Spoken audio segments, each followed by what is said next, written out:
जाती हुई गर्मी हमें जिस मौसम का तोहफा देकर जाती है वो बहुत ही हबस और नमी वाला होता है, जिसमें गर्मी बेशक इतनी ज़्यादा नहीं लगती हो, लेकिन हवा पंखे के सामने बैठने के बावजूद नहीं लगती, जिससे हर वक्त जिस्म और चेहरे पर नमी और चिपचिपाहट रहती है।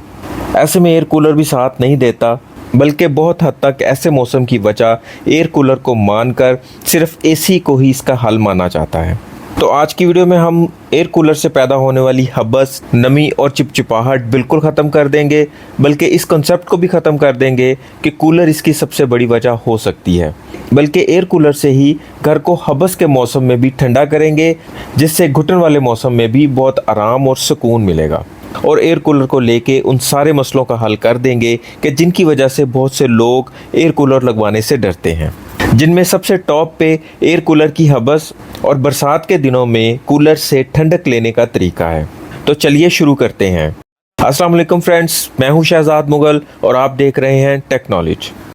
हबस एक्चुअली हवा में नमी का नाम नहीं है, बल्कि नमी वाले मौसम में हवा का ना लगना है, मतलब कुदरती हवा का ना चलना है, और उस पर हमारे घरेलू पंखे और एयर कूलर वगैरह की हवा का बेअसर हो जाना है। अब इनकी हवा हमें क्यों नहीं लगती? तो इसकी वजह ये होती है कि हवा में नमी का तनासुब ज़्यादा होने की वजह से हमारे इर्द गिर्द की हवा बहुत भारी हो जाती है।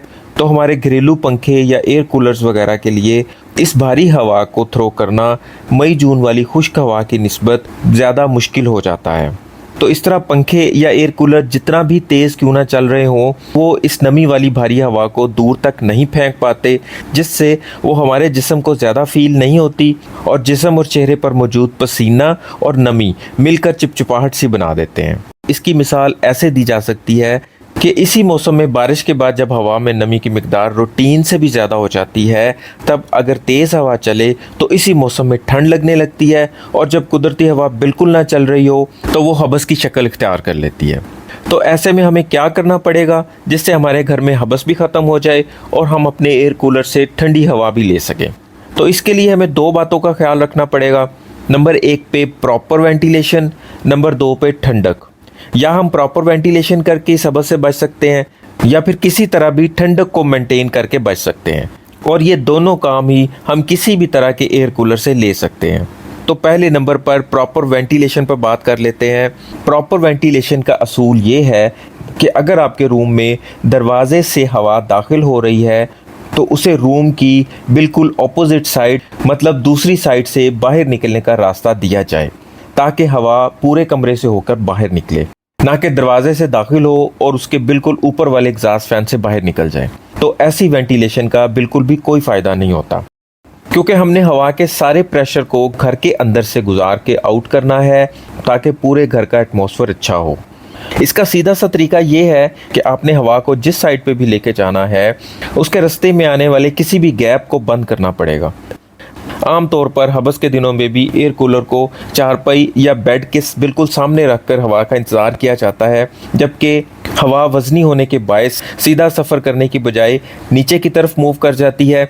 इसलिए हबस के दिनों में एयर कूलर को आम लेवल से थोड़ा सा ऊंचा रखें तो आपको हवा लगने लगेगी। ख़ुसूसन हबस के दिनों में हमें एयर कूलर की एयर थ्रो का बहुत ज़्यादा ख्याल रखना है। उसके लिए हमें इस चीज़ का लाजमी ख्याल रखना है कि इसकी खसें ब्लॉक तो नहीं है, बंद तो नहीं है। अगर वो लकड़ी की बूरे वाली हैं तो वो बहुत ज़्यादा मोटी तो नहीं है, बहुत ज़्यादा गफ़ तो नहीं है, उनमें से नॉर्मली एयर क्रॉस हो रही है। और अगर वो गंदी हैं, बाहर की तरफ से आमतौर पर नमक वगैरह जम जाता है, तो उन्हें बाहर से वॉश करें, उन्हें बाहर से धो लें। और अगर आपने हनीकॉम पैड लगाए हैं तो खुसूसन हबस के दिनों में आपके हनीकॉम पैड बहुत ज़्यादा थिक नहीं होने चाहिए। हबस के दिनों में मिनिमम 1 इंच के पैड आपको अच्छे से काम दे सकते हैं।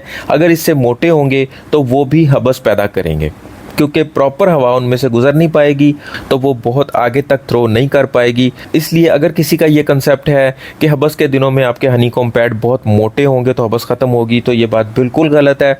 थिक वाले हनीकॉम पैड हबस में इजाफे का बायस बनते हैं।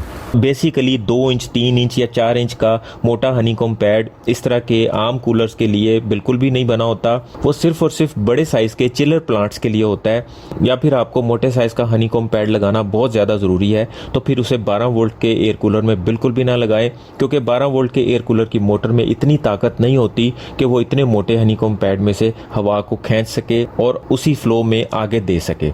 एसी 220 वोल्ट वाली मोटर के साथ लगा सकते हैं, उसमें फिर भी इतनी पावर होती है कि वो मोटे हनीकॉम्ब पैड में से हवा को खींच सके, वो भी सिर्फ और सिर्फ मई जून के महीने में। मेरी एक बहन ने अपने चैनल पर सर्फ डालकर इन्हें वॉश करने का तरीका बताया है कि आप डेली एयर कूलर में सर्फ डाल दें तो ये खुद ब खुद वॉश हो जाया करेंगे। एयर कूलर में जिस तरह का भी पानी होता है उसकी छींटें हमारे ऊपर भी पड़ती हैं, तो सर्फ के अंदर कास्टिक सोडा भी होता है। आमतौर पे आपने देखा होगा नॉर्मल पानी भी जब अंदर सर्कुलेट करता है तो वो जब खसों में से होकर गुजरता है तो उसके अंदर झाग बन जाती है। तो अगर हम डेली सर्फ का 1 चम्मच उसमें डालते हैं तो उसके हमें 2 फ़ायदे हो जाएंगे। अगर हम गॉगल्स पहन के, गंदे कपड़े पहन के एयर कूलर के आगे बैठ जाते हैं तो एक तो सर्फ से हमारा मुंह भी धुल जाएगा, दूसरा हमारे गंदे कपड़े भी धुल जाएंगे। और उनके मुताबिक अगर हम डेली उसमें सर्फ का 1 चम्मच डालते हैं तो वो जितनी झाग हो जाएगी तो हमारा अच्छा खासा एक बड़े लेवल का धोबी घाट भी बन जाएगा, मतलब ठंडी हवा भी मिलेगी और धोबी घाट का धोबी घाट हो जाएगा। हम इर्द गिर्द के हमसायों के कपड़े भी साथ में धो सकेंगे। मेरी इन बहनों ने किचन में मौजूद 2-3 चीज़ों से पूरा चैनल चलाया होता है। इनके नज़दीक बेकिंग सोडा, विनीगर और हार्पिक या फिर ज़्यादा से ज़्यादा सर्फ से पूरी दुनिया के काम हो जाते हैं। ये दुनिया का हर काम इन 2-3 चीज़ों से कर लेती हैं। तो मैं उनसे रिक्वेस्ट करता हूँ कि हर काम बेकिंग सोडा, विनीगर या सर्फ से नहीं निकाला जा सकता। तो कुछ भी काम करने से पहले अगर उसके बारे में डीपली सोच लिया जाए तो गलती के इम्कान बहुत कम हो जाएंगे। इसी तरह अगर आप भी बगैर सोचे समझे इसमें सर्फ डाल देंगे कि ऑटोमेटिकली इसकी खसें साफ़ होती रहें, तो आपने अपनी मर्जी करनी है, लेकिन साथ में गॉगल्स पहनना बिल्कुल मत भूलिएगा। जुलाई अगस्त में एयर कूलर की 2 साइडों की खसों को उतार दिया करें, सिर्फ एक पीछे वाली बड़ी खस को रहने दिया करें। इससे ये होगा जब हवा कूलर के अंदर दाखिल होगी तो उसके पीछे लगी हुई गीली खसों की वजह से या गीले हनीकॉम्ब पैड की वजह से हवा की गर्मी भी ख़त्म हो जाएगी और हवा का फ्लो भी कम नहीं होगा। एयर कूलर दूर तक हवा फेंकने लगेगा। अगर आपने लकड़ी के बूरे वाली खसें लगाई हैं तो इसे हर साल चेंज कर दिया करें। अगर हनीकॉम्ब पैड वाली लगाई हैं तो इसे हर साल धो के साफ़ करके लगाना बहुत ज़रूरी है। इसके बावजूद फ़ैन की हवा तेज़ नहीं आ रही तो मोटर की स्पीड चेक करें, कहीं आपकी मोटर की स्पीड कम तो नहीं होगी, क्योंकि इसके अंदर पानी चल रहा होता है। इसलिए जब आप मोटर को कभी बंद करके रखते हैं तो उस पानी की वजह से मोटर के बैरिंगों में थोड़ा बहुत जंग लग जाता है, जिसकी वजह से भी इसकी स्पीड थोड़ी कम हो जाती है। तो ऐसे में आप इसे इंजेक्शन की मदद से ऑयल वगैरह दें और इसे दोबारा चलाएं, इसकी स्पीड को बेहतर करें। अपनी सप्लाई को चेक करें, कहीं आपकी सप्लाई वक्त के साथ साथ इसको कम करंट तो नहीं दे रही। अगर करंट कम की वजह से भी इसकी स्पीड कम है तो उसे भी ठीक करें। इन सारी चीज़ों से हट के अगर आपके इलाके का मौसम ओवरऑल मई जून से लेके ही नमी वाला है तो फिर आप बेशक एयर कूलर को स्किप कर दें। लेकिन अगर मई जून में खुश्क मौसम है और जुलाई अगस्त से ऑनवर्ड नमी वाला मौसम है तो फिर हम एयर कूलर्स को यूज़ कर सकते हैं, इससे अच्छे से काम ले सकते हैं। बाज़ दफ़ा आप एयर कूलर ख़रीदते वक्त ही कुछ ऐसी गलतियां कर लेते हैं जिसका भी बाद में खमियाजा भुगतना पड़ता है। मतलब आप बहुत बड़ी जगह के लिए एक छोटा एयर कूलर ख़रीद लेते हैं। आम तौर पे हम कूलर ख़रीदते वक्त दुकान के अंदर इसकी थ्रो को चेक कर लेते हैं जहाँ पे वो बहुत ज़्यादा फील होती है, लेकिन इसकी एयर थ्रो को चेक करने का तरीका बेसिकली ये होता है कि इसके पैड उतार दें और शॉप से बाहर ला के इसकी एयर थ्रो चेक करें। अगर थ्रो बहुत ज़्यादा दूर तक आ रही है तो समझ लें कि फ़ैन की एयर थ्रो बहुत अच्छी है। उसके बाद पैड लगा कर जब चेक करते हैं तो फिर बहुत कम हो जाती है तो समझ लें कि उन पैड्स का मसला है। अगर फिर भी ठीक रहती है तो फिर वो कूलर ठीक है। एयर कूलर को प्रॉपर इंस्टॉल करना बहुत ज़रूरी है। अगर हम एयर कूलर को प्रॉपर इंस्टॉल ही नहीं करते तो भी एयर कूलर हमारा बिल्कुल ज़ीरो परफॉर्मेंस देगा, हमें बिल्कुल भी वो काम करके नहीं देगा जो हम उसे लेना चाहते हैं।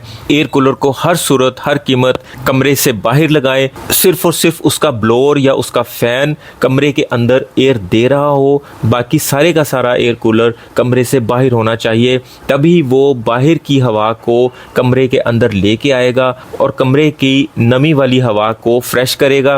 अगर हम कूलर को कमरे के अंदर ही रख कर चलाएंगे तो वो कमरे के अंदर वाली हवा कोई मज़ीद नमी वाली करता जाएगा, जिससे बहुत ज़्यादा हबस पैदा हो जाएगा। आमतौर पर हम एक गलती करते हैं कि जब हमें ठंडी हवा चाहिए होती है उस वक्त हम एयर कूलर को ऑन कर देते हैं और फिर देखते हैं कि कब हमारा कमरा ठंडा होता है, जबकि एयर कूलर का एक बुनियादी असूल ये है कि इसे आप लगातार चलाएं। हाँ, अगर आप थोड़ा लंबे टाइम के लिए इधर उधर हो रहे हैं तो बेशक इसे बंद कर दें, अदरवाइज इसे सारा दिन चलता रहने दें, तभी ये एटमॉस्फेयर को ठीक कर सकेगा। इसकी एक छोटी सी मिसाल ऐसे है कि अगर एयर कूलर मस्जिद में लगा हुआ है और हम नमाज के टाइम पे इसे ऑन कर देते हैं तो जब तक ये मस्जिद में कूलिंग करेगा तब तक नमाजी नमाज पढ़कर अपने घरों को जा चुके होंगे। ये आमतौर पर 5 डिग्री तक दर्जा हरारत को कम कर देता है, लेकिन लगातार चलने से ये 7 से 8 डिग्री तक भी कम कर देता है। जबकि एक नॉर्मल इंसानी जिस्म के लिए एटमॉस्फेयर में नमी की मिकदार 30 से 50% हो तो वो हमारे लिए आरामदेह होती है और हमारी जल्दी बीमारियों और सांस की बीमारियों से बचाने में मददगार साबित होती है। इससे ज़्यादा की नमी हो तो उससे सांस लेना भी मुश्किल हो जाता है। इसलिए हमें हर सूरत एयर कूलर को विंडो से बाहर की तरफ लगाना ज़रूरी है ताकि वो बाहर से फ्रेश एयर को अंदर लेकर आए। अगर मैं आपसे पूछूं कि हमारे घर में सबसे ज़्यादा हबस वाली जगह कौन सी होती है तो बरसात के दिनों में शायद आप झट से कह दें कि बाथरूम, क्योंकि बाथरूम में नहाने के फ़ौरन बाद ही सांस लेना मुश्किल हो जाता है और नहाते ही पसीने छूटने लगते हैं। लेकिन इसके साथ साथ ये बात भी सच है कि बरसात में ही सबसे ठंडी जगह भी यही बाथरूम ही है, क्योंकि नहाने के फ़ौरन बाद जहां आपको सांस भी लेना मुश्किल हो रहा हो वहीं पे एकदम से अगर फ़ैन चला दिया जाए तो वहां फ़ौरन से आपको बहुत ठंड लगने लगेगी और आप टॉवल लिए बगैर नहीं रह पाएंगे। तो इस बात से भी ये बात साबित होती है कि मसला नमी का नहीं, मसला हवा के ना लगने का है। ये सब कुछ तो था एयर कूलर की एयर थ्रो, मतलब हवा बढ़ाकर उसी से हबस ख़त्म करने का फार्मूला। अब बात कर लेते हैं इसके दूसरे हल की, जो है हबस के दिनों में एयर कूलर से ठंडक पैदा करना। क्योंकि जैसा मैं बता चुका हूँ कि हबस और नमी के दिनों में या तो हम ज़्यादा हवा लेकर बच सकते हैं या फिर कूलिंग के ज़रिए बच सकते हैं, क्योंकि कूलिंग हवा में मौजूद नमी को ठंडा कर देती है, जिससे भी हमें सख्त हबस में भी राहत मिल जाती है। तो फ्रेंड्स, इस काम के लिए हमें थोड़ी मेहनत करके फ्रिज में जगह बनाकर बर्फ़ के लिए डेली एक्स्ट्रा पानी रखना पड़ेगा और डेली एयर कूलर में बर्फ़ डालना पड़ेगी। हवा ठंडी हो जाएगी और हबस और नमी से निजात मिल जाएगी। अगर आप ये काम नहीं कर सकते तो इसका एक दूसरा तरीका मैं आपको बता देता हूँ कि आपके घर में किसी भी किस्म का कोई मिट्टी का बर्तन पड़ा हुआ है जो कि बेकार है, जिसे आप यूज़ नहीं करते, तो उसे उसी हालत में या फिर उसे तोड़ के आप एयर कूलर के पानी के अंदर रख सकते हैं, जिसमें मिट्टी के ग्लास भी आ सकते हैं, कोई घड़ा आ सकता है, गमले आ सकते हैं। मेरे पास ये गमले थे, मैंने इन गमलों को तोड़ के इस पानी के अंदर रख दिया है। लेकिन इसमें भी पानी की सर्कुलेशन और एयर कूलर के फ़ैन का चलना लाजमी है। अगर आप सिर्फ़ और सिर्फ इन गमलों को तोड़ के पानी के अंदर रख देंगे तो ये पानी बिल्कुल भी ठंडा नहीं होगा जब तक पानी का पंप न चलता होगा और एयर कूलर का फ़ैन नहीं चलता होगा। उस सूरत में मिट्टी के बर्तन इसके अंदर रखने से पानी के ठंडे होने का तनासब 2 गुना हो जाएगा। ये बहुत ही सस्ता और आसान तरीका है। अगर घर से मिट्टी के बर्तन नहीं भी मिलते हैं तो ये गमले हमारे घरों में मौजूद होते हैं, ना भी हों तो ये बहुत सस्ती सी आइटम है।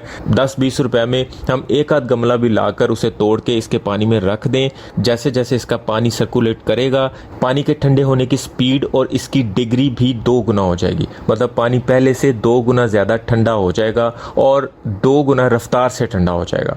तो इस तरीके से भी हम एयर कूलर की हवा को ठंडा कर सकते हैं। इसे मज़ीद एनहांस करने के लिए आप इसमें बर्फ़ भी ऐड कर दें तो समझ लें कि आपने एसी ही चला दिया है। इस वीडियो में बताया गया सब कुछ मुकम्मल नॉलेज और तजर्बे की बुनियाद पर बताया गया है और समझाया गया है। अगर किसी भाई को किसी पॉइंट पर एतराज़ हो तो वो दलील के साथ कमेंट कर सकता है, अदरवाइज़ किसी भी नेगेटिव कमेंट का जवाब नहीं दिया जाएगा। नेक्स्ट वीडियो में मैं आपको एयर कूलर में पैदा होने वाली बदबू को बिल्कुल ख़त्म करने का तरीका बताने वाला हूँ। उसके बाद भले आप उसमें पूरा साल पानी चेंज ना भी करें, आपके एयर कूलर से कभी बदबू नहीं आएगी। वीडियो पसंद आए तो इसे लाइक और दोस्तों में शेयर करना मत भूलिएगा। चैनल को सब्सक्राइब नहीं किया तो इसे सब्सक्राइब करके बेल के आइकन को प्रेस करना मत भूलिएगा। अभी के लिए इतना ही। अपना और अपनों का ख्याल रखिएगा। बहुत बहुत शुक्रिया। अल्लाह हाफ़िज़।